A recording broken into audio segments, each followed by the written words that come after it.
Hi, my name is Kallan Moore, and before I begin my presentation on sex trafficking, I would just like to say that I want to dedicate this to my dear friend, Grace Mann, who was taken from this world too early after devoting her whole life to women's empowerment. So Grace, wherever you are, this is for you. So, sex trafficking occurs when someone, typically a woman or a girl, is coerced into the commercial sex industry using tricks or force. Traffickers or pimps actively seek out those whom they perceive to be vulnerable with the intention of luring them into sex slavery for huge profit. And when you don't know what you're up against, you might be more vulnerable than you think. I know this because it almost happened to me. One night last October, I was walking to my apartment in Buenos Aires, Argentina, when I was approached on the street by a man. He was very attractive and charming, and the first thing he did was call me beautiful. And then he said that he was a modeling agent, and he wanted to take pictures of me so he could help me get a modeling contract. All I had to do was go with him. Now, fortunately for me, I knew that this was a trap.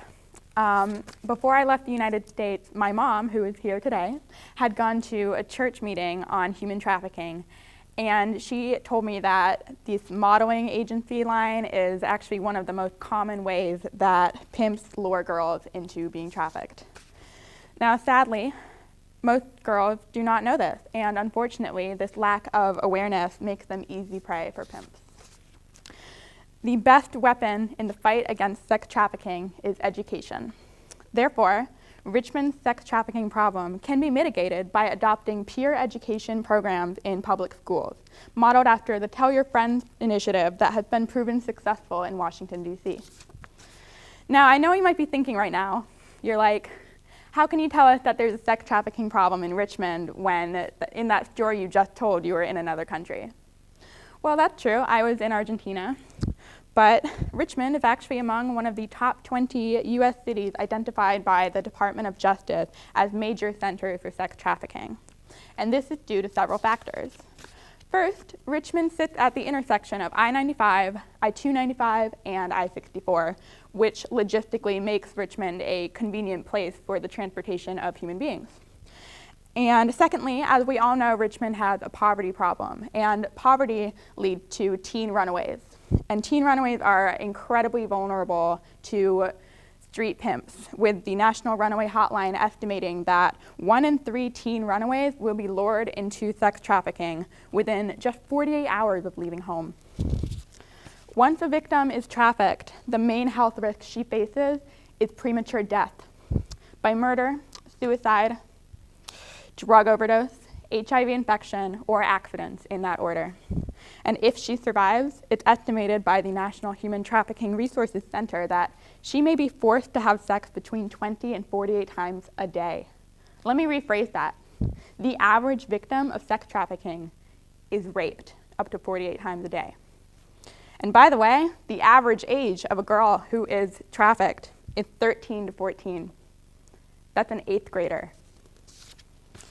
But there is hope. The Tell Your Friends program is a 4-week-long educational workshop run by the NGO Fair Girls in Washington, D.C. that teaches girls about sex trafficking and commercial sexual exploitation, as well as awareness of dating violence and unhealthy relationships. The Tell Your Friends curriculum is being taught at public middle schools and high schools, after-school programs, youth shelters, and group homes. And the most important element of this program is peer education, which means that once these young people are equipped with knowledge, they're then encouraged to go out into their communities and tell their friends about what they learned. And in this way, the knowledge that they gain from these programs is not limited to the classroom or the group home they're in. It's able to reach everyone who's at risk, not just people who are fortunate enough to attend a workshop. And so far, the Tell Your Friends program has reached over 3,000 people in the Washington, D.C. area and kept them safe. Now, there are 2 other solutions that I would like to talk about because while they're not right for Richmond, I still think they're important to mention. The first one has to do with pornography. The porn industry is one of the major drivers of demand for sex trafficking.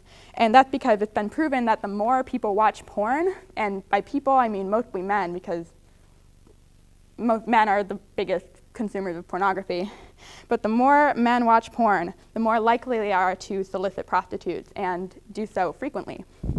So it could be argued that changing the porn industry by, for example, criminalizing violent porn or maybe limiting how much access people have to porn could maybe reduce sex trafficking.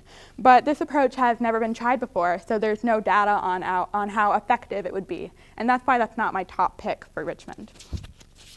A strategy that actually has been tried is decriminalizing prostitution, and that's been tried in Sweden.